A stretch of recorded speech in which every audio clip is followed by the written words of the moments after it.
불길이 하늘을 뒤덮고 검은 연기가 태양을 가리던 그날, LA의 한인들은 삶의 터전을 송두리째 잃었습니다. 상상조차 할 수 없었던 대규모 산불이 도시를 집어삼키는 동안 사람들은 영문도 모른 채 피난길에 올랐습니다. 집으로 돌아갈 수 있을까요? 그 절박한 질문에 소방관들은 고개를 떨굴 뿐이었습니다. 이런 극한의 상황 속에서 한국으로 돌아가려는 한인들의 움직임이 급격히 늘어나고 있다는데요. LA에서 수십 년간 뿌리 내렸던 한인들이 한국으로 돌아가야만 하는 이유가 도대체 뭘까요? 자유와 기회의 나라라 불리던 미국에서 왜 이런 충격적인 현상이 벌어지고 있는지 오늘의 사연을 통해 바로 알아보도록 하겠습니다. 지금 바로 사연 시작합니다. 안녕하세요. 저는 LA에서 태어나고 자란 한인 3세 에밀리 박입니다. 현재 저는 UCLA에서 회계학을 전공하고 있으며 졸업을 앞두고 있습니다. 중간고사와 취업 준비로 바쁜 일상을 보내던 저에게 최근 인생에서 가장 큰 결정의 순간이 찾아왔습니다. 바로 부모님을 따라 한국으로 역이민을 가야 할지 선택해야 하는 것입니다. 저에게 한국은 그저 부모님이 가끔 이야기하는 먼 나라였고 1년에 한 번 방문하는 여행지에 불과했습니다. 그런데 이제 그곳으로 떠나 새 삶을 시작하라고요? 처음에는 정말 믿기지 않았습니다. 에밀리야, 이제 미국에서의 삶은 더 이상 예전 같지 않아. 한국은 지금 세계에서 가장 빠르게 성장하는 나라 중 하나야. 안전하고 편리하고 기회도 많아. 부모님의 말씀에 저는 의아했습니다. 제가 알던 한국은 작고 혼잡하고 경쟁적인 나라라는 고정관념이 있었거든요. 과연 한국에서의 삶이 저에게 더 나은 선택이 될 수 있을까요? 저는 평생을 미국에서 살아왔고 영어가 더 편하며 친구들도 모두 여기 있는데 말이죠.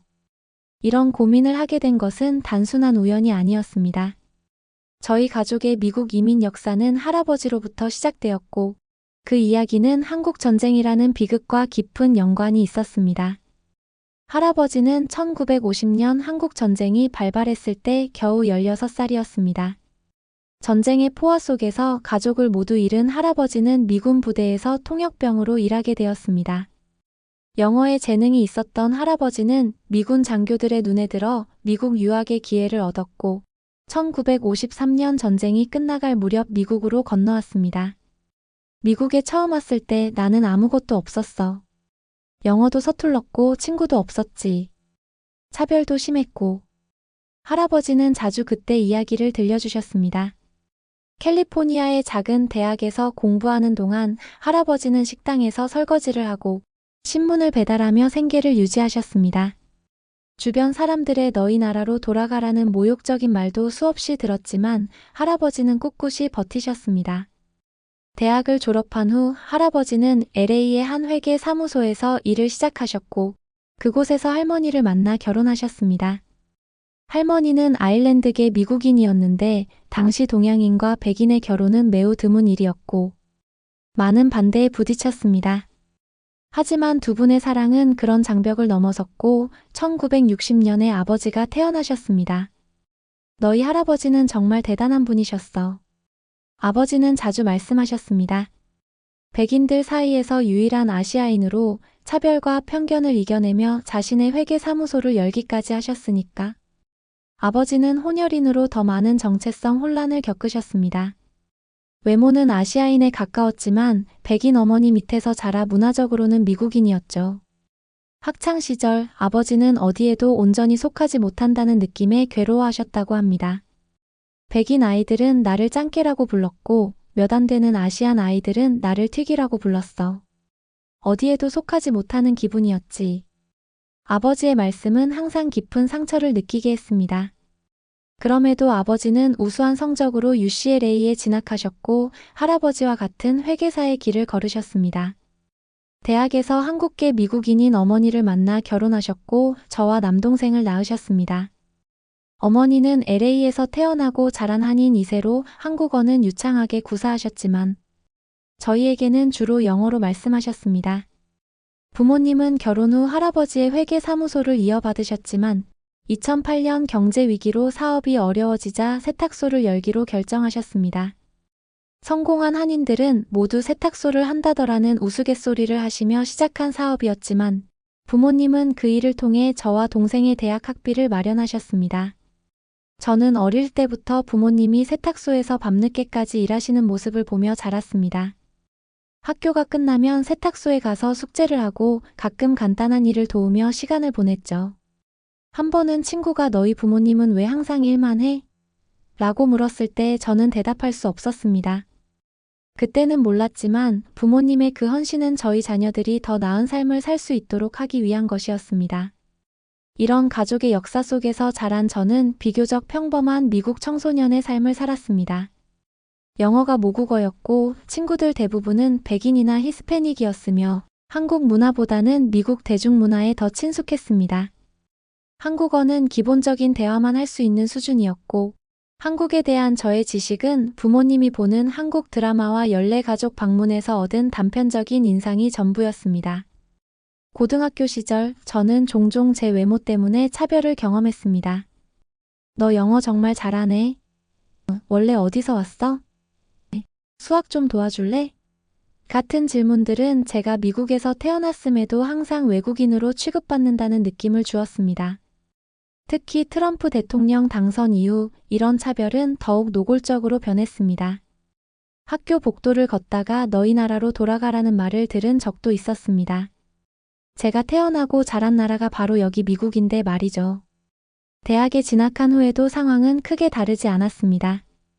UCLA의 회계학과에는 아시아계 학생들이 많았지만 여전히 미묘한 인종차별은 존재했습니다. 한 교수님은 제 이름을 계속 잘못 발음하셨고 질문에 대답할 때마다 영어가 유창하네요 라는 불필요한 칭찬을 들어야 했습니다. 코로나19 팬데믹이 시작되면서 상황은 더욱 악화되었습니다. 아시아인에 대한 혐오 범죄가 급증했고 뉴스에서는 연일 아시아계 노인들이 폭행당하는 소식이 전해졌습니다. 부모님은 매일 전화로 안부를 확인하셨고 밤에 혼자 다니지 마라, 눈에 띄지 않게 행동해라는 당부를 잊지 않으셨습니다. 그러던 어느 화창한 가을날 LA 역사상 최악의 산불이 발생했습니다. 한 달 넘게 비가 내리지 않아 메마른 사냐에 작은 불씨 하나가 떨어지자 불은 순식간에 확산되었습니다.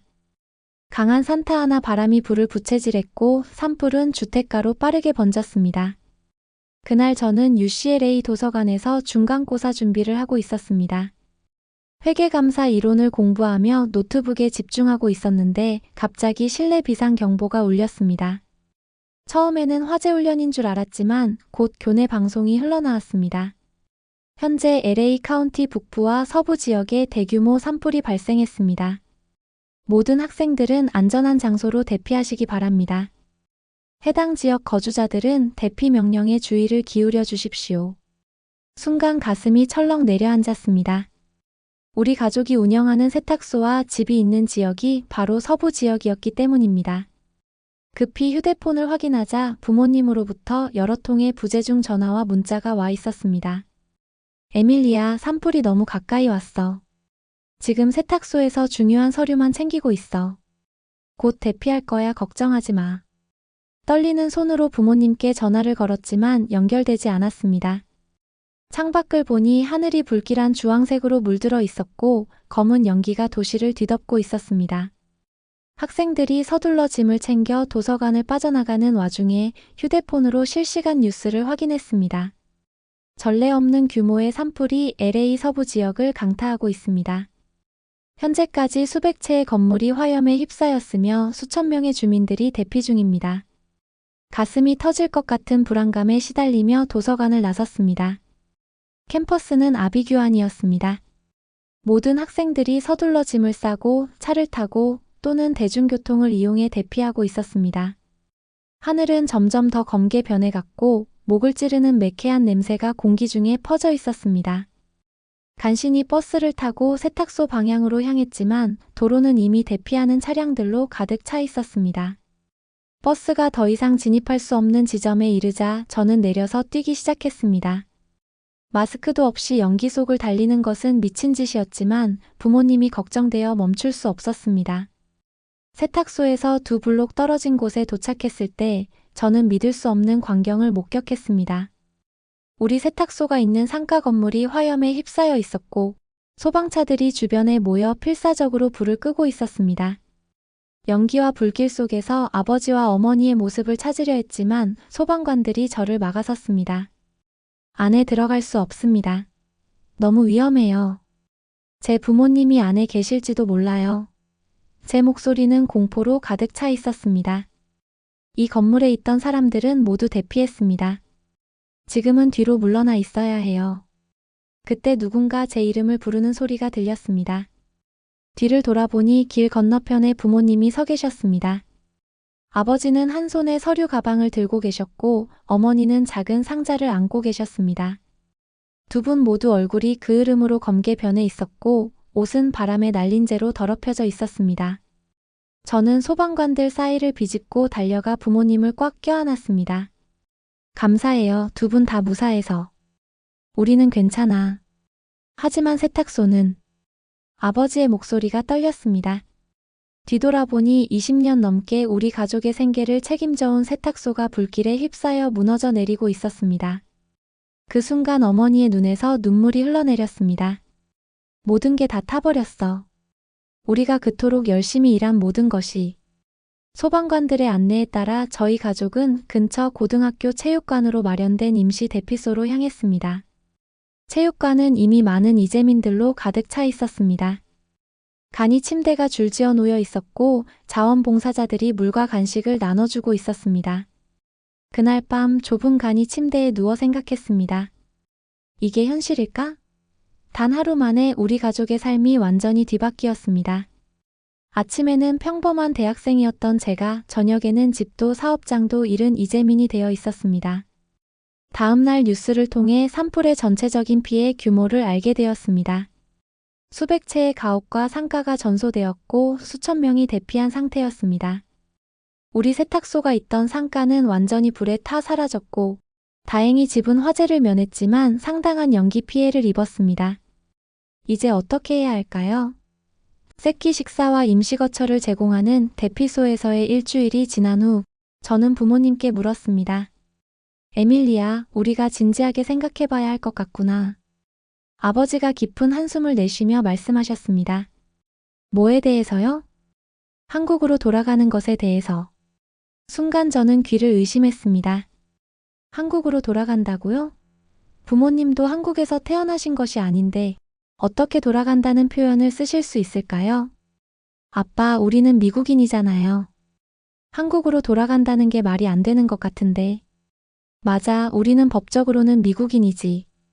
하지만 우리의 뿌리는 한국에 있어. 내 할아버지가 늘 그러셨잖니, 우리는 언젠가 고향으로 돌아가야 한다고. 제 기억 속의 할아버지는 늘 자랑스러운 미국인이셨습니다. 독립기념일에는 집 앞에 성조기를 꽂고 추수감사절에는 칠면조를 굽고 대통령 선거에서는 빠짐없이 투표하셨죠. 하지만 동시에 할아버지의 서재에는 항상 태극기가 걸려 있었고 한국 신문을 구독하셨으며 한국의 명절에는 전통 의식을 지키셨습니다. 내 할아버지는 평생 두 나라 사이에서 살았어. 미국은 그에게 기회의 나라였지만 한국은 늘 그의 마음속 고향이었단다. 아버지의 말씀은 제가 미처 보지 못했던 할아버지의 다른 면을 일깨워 주었습니다. 어머니도 대화에 합류하셨습니다. 사실 우리도 오래전부터 한국행을 고려하고 있었어. 너와 동생이 대학을 졸업하면 한국에서 새 출발을 하려고 했지. 이번 화재는 그 결정을 앞당겼을 뿐이야. 저는 놀라움을 감출 수 없었습니다. 부모님이 그런 계획을 갖고 계셨다니. 하지만 곰곰이 생각해보니 최근 몇 년간 부모님이 한국에 관한 뉴스를 더 자주 챙겨보시고 한국 부동산에 관한 정보를 찾아보시던 모습이 기억났습니다. 하지만 왜 하필 지금인가요? 우리는 다시 시작할 수 있잖아요. 보험금도 받을 테고. 에밀리, 정말 솔직하게 말할게. 아버지의 표정이 진지해졌습니다. 세탁소 보험은 화재 피해의 절반도 보상받지 못할 거야. 게다가 보험금이 나오기까지 몇 개월이 걸릴 수도 있고. 그동안 우리는 어떻게 생활해야 할까? 어머니가 덧붙이셨습니다. 그리고 최근 몇 년간 미국에서의 삶이 점점 더 불안정해지고 있어. 트럼프 행정부의 이민 정책 강화로 아시아계에 대한 불신이 커졌고 코로나19 이후에는 아시아인 혐오 범죄도 급증했잖니. 아버지가 고개를 끄덕이셨습니다. 무엇보다 이제 우리 나이에 다시 처음부터 사업을 시작하는 것이 현실적인지 의문이야. 세탁소를 다시 열려면 장소를 구하고 장비를 사고 손님들을 다시 모아야 해. 모든 것을 처음부터 시작해야 한다는 거지. 반면 한국은 어머니의 눈이 반짝였습니다. 지금 한국은 너무나 달라졌어. 네가 마지막으로 방문했을 때와는 비교할 수 없을 정도로 발전했지. 기술은 미국보다 앞서 있고 대중교통은 완벽하고 의료 시스템은 훨씬 저렴하면서도 효율적이야. 부모님의 말씀을 들으며 저는 한국에 대한 제 고정관념을 다시 생각해보기 시작했습니다.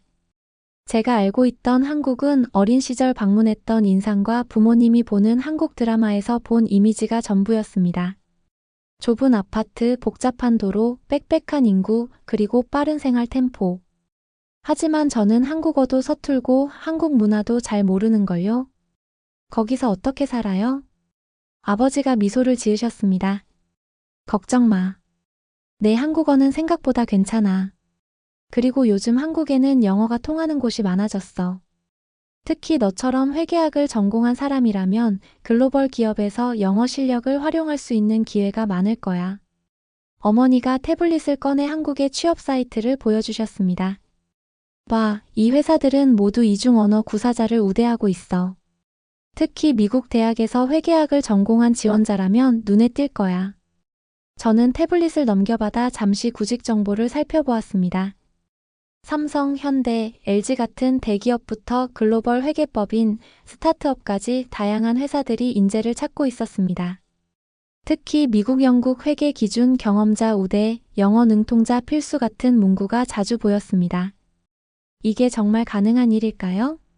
여전히 의구심이 가득했지만 작은 희망의 불씨가 제 마음속에 피어오르기 시작했습니다. 그 후 며칠간 저는 인터넷에서 한국에 관한 정보를 찾아보기 시작했습니다. 처음에는 단순히 부모님의 주장을 반박하기 위한 자료를 찾으려 했지만 점점 더 많은 정보를 접할수록 제 생각이 바뀌기 시작했습니다. 한국의 인터넷 속도는 세계 1위였고 스마트폰 보급률도 세계 최고 수준이었습니다. 서울의 대중교통 시스템은 전 세계적으로 인정받는 효율성을 자랑했고 한국의 의료 시스템은 미국보다 훨씬 저렴하면서도 세계적인 수준을 유지하고 있었습니다. 가장 놀라웠던 것은 한국의 디지털 전환이었습니다. 스마트 도시, 인공지능, 로봇 기술 등 첨단 기술 분야에서 한국은 미국과 어깨를 나란히 하고 있었습니다. 특히 핀테크와 모바일 결제 시스템은 미국보다 훨씬 발달되어 있었습니다.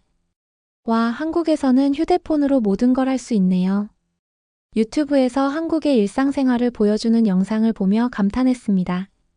지하철에서 스마트폰을 태그해 요금을 내고 카페에서 QR코드로 주문하고 은행 업무도 모바일 앱으로 처리하는 모습이 인상적이었습니다. 안전면에서도 한국은 미국과 큰 차이가 있었습니다. 한국의 범죄율은 미국의 10분의 1 수준이었고 총기 사고는 거의 발생하지 않았습니다. 밤에 혼자 돌아다녀도 안전하다는 한 교포의 경험담은 LA의 밤거리를 항상 불안하게 다녀야 했던 제게 큰 충격으로 다가왔습니다.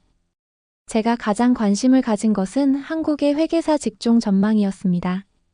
한국에서는 공인회계사 CPA가 미국만큼이나 존경받는 전문직이었고 특히 글로벌 회계법인에서는 미국 회계 기준을 이해하는 인재를 적극적으로 찾고 있었습니다. 한국 KPMG에서 근무하는 교포 회계사의 하루라는 유튜브 영상을 보며 저는 처음으로 한국에서의 제 미래를 구체적으로 그려볼 수 있었습니다. 그 영상 속 회계사는 서울 강남의 현대적인 오피스에서 일하며 국제적인 환경에서 영어와 한국어를 모두 활용하고 있었습니다. 회계사로서 한국과 미국의 가장 큰 차이점은 문화적인 측면이에요. 한국은 더 관계 중심적이고 미국은 더 업무 중심적이죠. 하지만 요즘 한국 기업들도 글로벌 스탠다드에 맞추려고 많이 변화하고 있어요. 영상 속 회계사의 말이 제 귀에 쏙쏙 들어왔습니다. 부모님과 함께 다른 한인 이재민 가족들이 모인 커뮤니티 모임에 참석했을 때 비슷한 상황에 처한 많은 가족들이 한국행을 고려하고 있다는 사실을 알게 되었습니다. 산불로 집과 사업장을 잃은 이들, 트럼프 행정부의 이민 정책에 불안을 느끼는 이들, 그리고 자녀 교육과 의료비에 부담을 느끼는 이들까지. 다양한 이유로 한국으로의 여기민을 준비하고 있었습니다. 한 이재민 부부는 자녀 교육 때문에 한국행을 결정했다고 했습니다. 미국 공립학교 교육 수준이 점점 떨어지고 있어. 게다가 총기 사고도 걱정되고, 한국의 교육 시스템이 경쟁적이긴 하지만 적어도 아이들이 안전하게 공부할 수 있잖아. 이런 이야기들을 들으며 저는 점점 한국행에 대한 생각을 진지하게 하게 되었습니다. 그리고 마침내 부모님께 제 결정을 말씀드렸습니다. 저도 한국에서 새 출발을 해보고 싶어요. 일단 졸업한 후에 함께 가면 어떨까요? 부모님의 얼굴에 환한 미소가 번졌습니다. 정말이니? 네가 그렇게 생각해준다니 정말 기쁘구나. 그 후 저희 가족은 한국행을 구체적으로 계획하기 시작했습니다. 부모님은 화재 피해 보상을 기다리는 동안 한국의 친척들과 연락을 취하며 정착 준비를 시작하셨고, 저는 학교로 돌아가 남은 학기를 마치는 데 집중했습니다. 졸업을 한 달 앞둔 지금 저는 한국행을 위한 마지막 준비를 하고 있습니다. 비자 신청, 필요한 서류 준비, 그리고 짐 정리까지. 할 일이 정말 많습니다. 가끔은 불안감이 밀려올 때도 있습니다. 과연 내가 한국에서 잘 적응할 수 있을까? 한국 회사에서 인정받을 수 있을까? 교포라는 이유로 차별받지는 않을까? 이런 의문들이 머릿속을 맴돕니다. 할아버지는 항상 말씀하셨습니다. 우리 가족은 태평양을 건너온 용기 있는 가족이야. 두려움에 굴복하지 말고 항상 앞으로 나아가라. 이제 저는 그 말씀의 의미를 진정으로 이해합니다. 세계적인 기술 강국으로 성장한 한국에서 저는 회계사로서의 새로운 경력을 쌓고 한국과 미국의 다리 역할을 하고 싶습니다. 과연 제가 옳은 선택을 한 걸까요? 만약 여러분이 저와 같은 상황이라면 어떤 선택을 하시겠습니까? 오늘의 사연은 여기까지입니다. 얼마 전 발생한 LA 산불과 트럼프의 이민 정책 강화로 한국으로 돌아가는 여기민 현상이 점점 늘어나고 있습니다. 미국 정부도 이런 추세에 당혹감을 느끼고 있다고 하는데요. 여러분들은 우리 한인들의 여기민에 대해 어떻게 생각하시나요? 여러분의 생각을 아래 댓글에 남겨주세요. 긴 영상 시청해주셔서 감사합니다. 다음에는 더 좋은 사연으로 여러분을 찾아뵙겠습니다. 구독과 좋아요는 영상을 만드는데 큰 힘이 됩니다. 오늘도 저희 월드감동TV는 대한민국을 응원합니다. 감사합니다.